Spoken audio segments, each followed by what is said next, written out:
Why would Allah, if you have reached paradise, why would Allah make you see Jahannam? And see the suffering there. And see the pain there. Why would He do that? Who can tell me? Then you can realize the blessings of Allah upon you in Jannah. And you can appreciate where you have reached. And in Jannah, we said there will be different levels of Jannah. And what is the top level of Jannah? Who can tell me? Al-Firdaus. Al-Firdaus al-A'la. That is the name of the top level of Jannah. And the Prophet ﷺ taught us, إِذَا سَأَلْتُمُ اللَّهَ فَاسْأَلُوهُ الْفِرْدَوْسِ. If you are going to make dua for something, don't ask Allah for the ground floor of Jannah. Ask Him for the top floor of Jannah. Ask Him for Firdaus. Be ambitious. When it comes to the afterlife, try to be number one. When it comes to this life, we can be number two. But in the afterlife, nobody can beat us. That's why when Allah subhanahu wa ta'ala talks about the afterlife, He says, وَسَارِعُوا إِلَى مَغْفِرَةٍ مِّن رَبِّكُمْ. Race for the forgiveness of Allah. But when He talks about this world, He says, فَامْشُوا فِي مَنَاكِبِهَا. Walk in its valleys. You can walk in this world, but we have to race for the afterlife. See the difference in speed. You can cross the speed limit for the afterlife. But in this world, relax. This world is coming to an end. And so this is why we have to compete for the highest levels of Jannah. And the top of them is Firdaus. And why should we compete for Firdaus? Because in Firdaus, who lives in the top level of paradise? The Prophet ﷺ.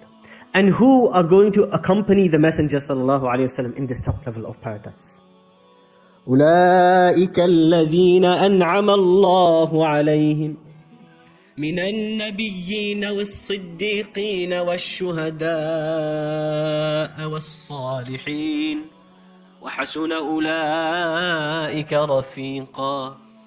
In that top level of paradise will be the prophets and the siddiqeen, those who are truly committed to Allah, and the shuhada, those who died and lost their lives for the sake of Allah, and the salihin, the righteous people, which can be you and can be me.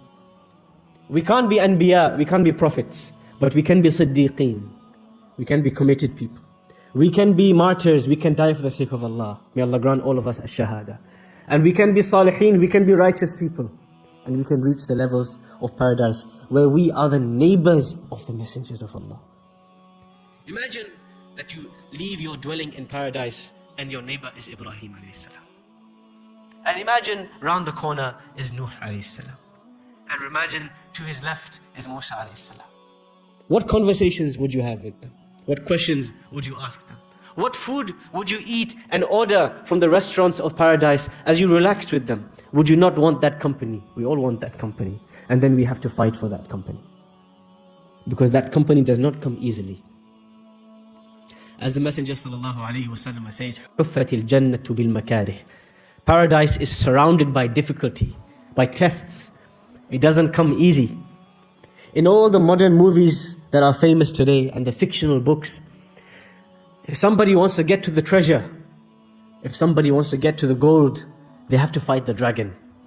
And similarly, and that's a child can understand this. But as adults, if we want to get the gold of paradise and the top penthouse of paradise, we have to fight for it as well and slay the dragons of our nafs and the shaitan and the temptations of this world.